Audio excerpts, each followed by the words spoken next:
বিট্টু, একবার নদিয়ার ছবিটা দেখি। নদিয়া থেকে রয়েছেন আমাদের প্রতিনিধি পলাশ রয়েছেন, কেননা এই নদিয়াতেও আর কিছুক্ষণের মধ্যেই প্রধানমন্ত্রী নরেন্দ্র মোদী তিনি চলে আসবেন, তিনি বক্তব্য রাখবেন। পলাশ, এই মুহূর্তে নদিয়ায় যারা উপস্থিত রয়েছেন তারা কি বলছেন, তাদের কি বক্তব্য?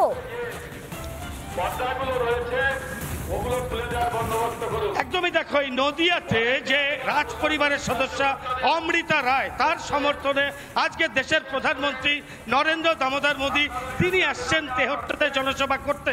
আর ইতিমধ্যে কাতারে কাতারে বিজেপি কর্মী সমর্থকরা তারা পুরো মাঠের দখল নিয়ে নিয়েছে। আর যার ফলেই এখন কিন্তু তিল ধরার জায়গা নেই গোটা সভাস্থলে।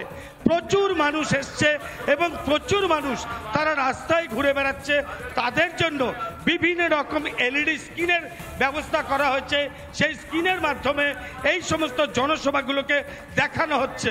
আর আজকের যেই ভিড়টা এই মাঠে হয়েছে সেটার থেকে বিজেপি কর্মী সমর্থকদের পরিষ্কার বক্তব্য যে নদিয়ার বহিষ্কৃত তৃণমূল সাংসদ মহুয়া মৈত্রকে এবার তারা লক্ষাধিকেরও বেশি ভোটে পরাজিত করবে।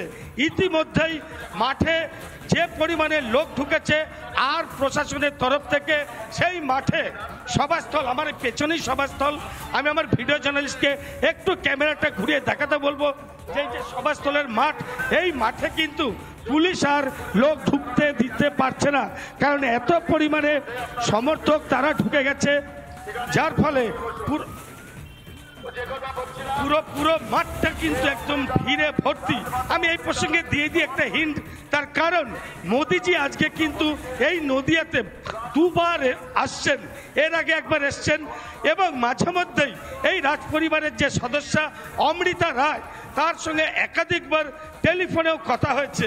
এবং অমৃতা রায়কে এর আগে মোদিজি যেই বক্তব্যগুলো বলেছিলেন যে যে সমস্ত কালো ধন লুট হয়ে আছে সেই সম্পত্তিগুলোকে ফিরিয়ে যাতে সেগুলোকে সাধারণ মানুষের ভেতরে কাজে লাগানো যায়, তারও একটা প্রয়াস কিন্তু এই কৃষ্ণনগরের যে প্রার্থী অমৃতা রায় তার সঙ্গে এরকমটাই মোদিজির ফোনে কথা হয়েছে। তুমি আমাদের সঙ্গে থাকো, বোঝাই যাচ্ছে যে নদিয়ার যারা বাসিন্দারা রয়েছেন তারাও কিন্তু অপেক্ষায় রয়েছেন। তবে আমি আরো একবার বর্ধমানের ছবিটা দেখে নিই। বর্ধমান থেকে আমাদের অপর প্রতিনিধি সন্তোষ রয়েছেন আমাদের সঙ্গে। সন্তোষ, এই মুহূর্তে তুমি নরেন্দ্র মোদীর সভার যে জায়গাতে রয়েছে সেখান থেকে কি ছবি ধরা পড়ছে, যারা এসেছেন তারা কি বলছেন, তাদের কি বক্তব্য?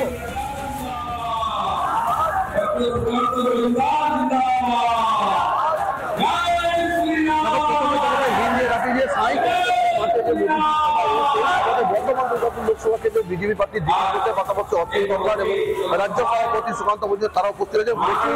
কর্মী সমর্থকরা যারা আছে তারা কিন্তু এখানে মাঠে এসে মাঠে এসে উপস্থিত হয়েছে। বলা যায় যে ভারতীয় কিন্তু জনসমগ্র মোদীজিকে কিন্তু একবার দেখা এবং তার রাস্তা তিনি দেন তার শোনার জন্য প্রচুর কর্মী সমর্থকরা তারা কিন্তু মাঠে এসে উপস্থিত হয়েছেন এবং যারা বিজেপি কর্মী সমর্থকরা তাদের সাথে আমরা কথা বলেছি। এখানে আসা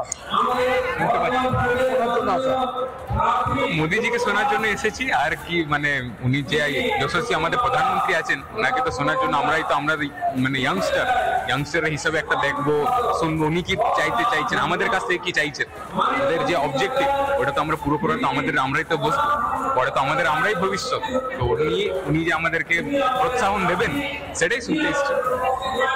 আরেকটা যে আর কি বার্তা দেবেন সেটা কি শুনে তারপরে যে সেভাবে বার্তা বলতে না সেরকম নয়, বার্তা তো উনি তো সব জায়গায় একই আছে, আমাদেরকে তো একদম বিকশিত ভারত যে ওনার যে একটা সংকল্প আছে সেটা তো পুরো করতেই হবে। ওনার যেটা শুনতে চাই ওটাই আমরা মানে দেখতে এসেছি। আমি একটা লোকাল হিসাবে উনি কি মানে যেহেতু একটা ইয়াংস্টার হিসাবে ওনাকে দেখতে চাই, ওনার কাছ থেকে প্রেরণা নিতে চাই। মোদিজি কি বার্তা দেন তা শোনার জন্য কি হ্যাঁ মোদিজি কি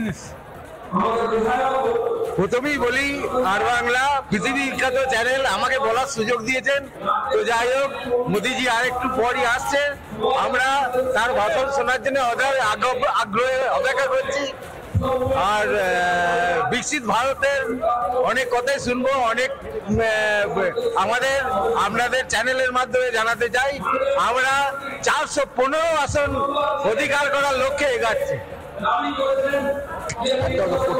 কর্মী সমর্থকরা তারা কিন্তু একটু একবার নদিয়ার ছবিটা দেখি।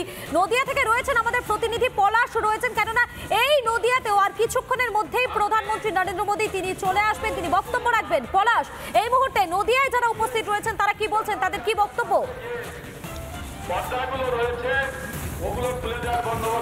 একদমই দেখো, এই নদিয়াতে যে রাজ পরিবারের সদস্য অমৃতা রায়, তার সমর্থনে আজকে দেশের প্রধানমন্ত্রী নরেন্দ্র দামোদর মোদী তিনি আসছেন তেহট্টতে জনসভা করতে।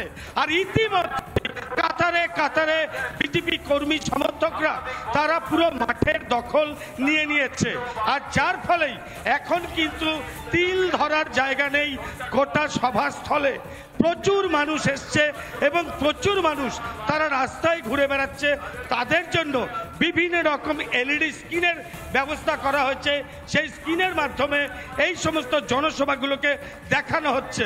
আর আজকের যেই ভিড়টাই মাঠে হয়েছে সেটার থেকে বিজেপি কর্মী সমর্থকদের পরিষ্কার বক্তব্য যে নদিয়ার বহিষ্কৃত তৃণমূল সাংসদ মহুয়া মৈত্রকে এবার তারা লক্ষাধিকেরও বেশি ভোটে পরাজিত করবে। ইতিমধ্যেই মাঠে যে পরিমাণে লোক ঢুকেছে আর প্রশাসনের তরফ থেকে সেই মাঠে সভাস্থল, আমার পেছনেই সভাস্থল, আমি আমার ভিডিও জার্নালিস্টকে একটু ক্যামেরাটা ঘুরিয়ে দেখাতে বলবো যে সভাস্থলের মাঠ, এই মাঠে কিন্তু পুলিশ আর লোক ঢুকতে দিতে পারছে না, কারণ এত পরিমাণে সমর্থক তারা ঢুকে গেছে, যার ফলে পুরো মাঠটা কিন্তু একদম ভিড়ে ভর্তি। আমি এই প্রসঙ্গে দিয়ে দিই একটা হিন্ট, তার কারণ মোদিজি আজকে কিন্তু এই নদিয়াতে দুবার আসছেন, এর আগে একবার এসছেন এবং মাঝে মধ্যেই এই রাজ পরিবারের যে সদস্য অমৃতা রায় তার সঙ্গে একাধিকবার টেলিফোনেও কথা হয়েছে। এবং অমৃতা রায়কে এর আগে মোদিজি যেই বক্তব্যগুলো বলেছিলেন যে যে সমস্ত কালো ধন লুট হয়ে আছে সেই সম্পত্তিগুলোকে ফিরিয়ে যাতে সেগুলোকে সাধারণ মানুষের ভেতরে কাজে লাগানো যায়, তারও একটা প্রয়াস কিন্তু এই কৃষ্ণনগরের যে প্রার্থী অমৃতা রায় তার সঙ্গে এরকমটাই মোদিজির ফোনে কথা হয়েছে। একেবারেই পলাশ, তুমি আমাদের সঙ্গে থাকো, বোঝাই যাচ্ছে যে নদিয়ার যারা বাসিন্দারা রয়েছেন তারাও কিন্তু অপেক্ষায় রয়েছেন। তবে আমি আরো একবার বর্ধমানের ছবিটা দেখে নিই। বর্ধমান থেকে আমাদের অপর প্রতিনিধি সন্তোষ রয়েছেন আমাদের সঙ্গে। সন্তোষ, এই মুহূর্তে তুমি নরেন্দ্র মোদীর সভার যে জায়গাতে রয়েছে সেখান থেকে কি ছবি ধরা পড়ছে, যারা এসেছেন তারা কি বলছেন, তাদের কি বক্তব্য?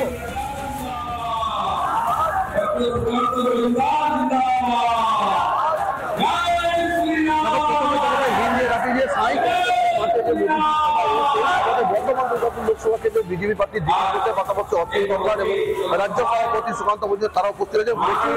কর্মী সমর্থকরা যারা আছে তারা কিন্তু এখানে মাঠে এসে মাঠে এসে উপস্থিত হয়েছে এবং বলা যায় যে মাঠে কিন্তু জনসমুদ্র মোদীজিকে কিন্তু একবার দেখা এবং তার রাস্তা তিনি দেন তার শোনার জন্য প্রচুর কর্মী সমর্থকরা তারা কিন্তু মাঠে এসে উপস্থিত হয়েছেন এবং যারা বিজেপি কর্মী সমর্থকরা তাদের সাথে আমরা কথা বলছি।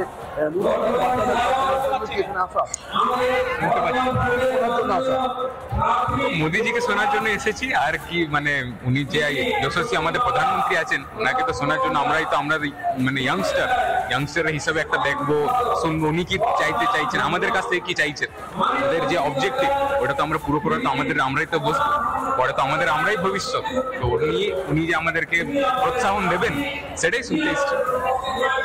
আরেকটা যে আর কি বার্তা দেবে সেটা কি শুনে তারপরে যে সেভাবে বার্তা বলতে না সেরকম নয়, বার্তা তো উনি তো সব জায়গায় একই আছে, আমাদেরকে তো একদম বিকশিত ভারত যে ওনার যে একটা সংকল্প আছে সেটা তো পুরো করতেই হবে, ওনার যেটা শুনতে চাই ওটাই আমরা মানে দেখতে এসেছি। আমি একটা লোকাল হিসাবে উনি কি মানে যেহেতু একটা ইয়াংস্টার হিসাবে ওনাকে দেখতে চাই, ওনার কাছ থেকে প্রেরণা নিতে চাই।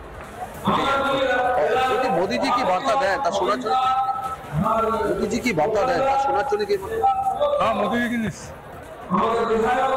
প্রথমেই বলি আর বাংলা পৃথিবী বিখ্যাত চ্যানেল আমাকে বলার সুযোগ দিয়েছেন, তো যাই হোক মোদিজি আর একটু পরই আসছে, আমরা তার ভাষণ শোনার জন্য আগ্রহে অপেক্ষা করছি। আর বিকশিত ভারতের অনেক কথাই শুনবো, অনেক আপনাদের চ্যানেলের মাধ্যমে জানাতে চাই আমরা 415 আসন অধিকার করার লক্ষ্যে এগাচ্ছি। কর্মী সমর্থকরা তারা কিন্তু